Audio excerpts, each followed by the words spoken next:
Imagine if you had a friend who constantly criticized you, called you a failure, and reminded you of all your mistakes. Would you want to keep that friend? Of course not. But here's the shocking truth.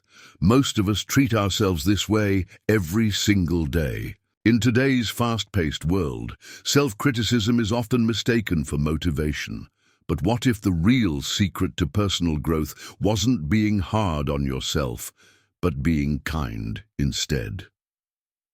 That's exactly what Dr. Kristin Neff uncovers in her groundbreaking book, Self-Compassion. Stay with me as we break down the key lessons from this powerful book and discover how self-kindness can transform your life. Summary of key lessons. The three components of self-compassion. Dr. Neff explains that self-compassion consists of three key elements. Self-kindness. Treat yourself with the same kindness you would offer a close friend. Instead of harsh self-judgment, replace it with understanding and encouragement. Common humanity. Everyone struggles. You're not alone in your pain.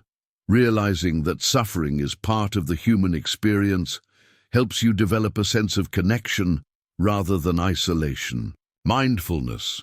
Instead of suppressing negative emotions, acknowledge them without exaggeration. This helps you respond to setbacks with clarity and self-care rather than self-punishment. Why self-compassion is more powerful than self-esteem. Many people chase high self-esteem, but it often depends on external validation and success. When we fail, self-esteem takes a hit, leading to self-doubt and harsh self-criticism. On the other hand, self-compassion remains constant no matter what. It allows us to embrace our imperfections without feeling worthless. Studies show that self-compassionate people are more resilient, motivated, and mentally healthier. 3. Overcoming the inner critic. We all have an inner critic that tells us we're not good enough, but instead of trying to silence it, Dr. Neff suggests responding with self-compassion. Recognize when you're being self-critical. Reframe the negative voice with kindness. Replace judgment with understanding. For example, instead of saying, "I always mess up," try, "I made a mistake, but that doesn't define me. I can learn from this." The science behind self-compassion. Dr. Neff backs up her ideas with research proving that self-compassion reduces stress, anxiety, and depression. It even boosts motivation, because when we support ourselves instead of beating ourselves up, we're more likely to try again and improve. Practicing self-compassion also lowers cortisol, the stress hormone, and increases oxytocin, the love and bonding hormone, creating a sense of safety and self-worth. 5. Practical ways to cultivate self-compassion. Here are some practical ways to start building self-compassion today. Use self-compassionate language. Speak to yourself as you would to a friend.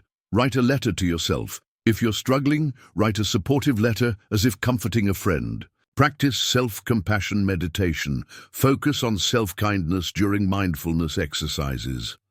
Use the self-compassion break. Pause during stressful moments and remind yourself, this is a moment of suffering. Suffering is part of being human. May I be kind to myself in this moment? Self-compassion isn't about letting yourself off the hook. It's about supporting yourself through challenges so you can grow stronger.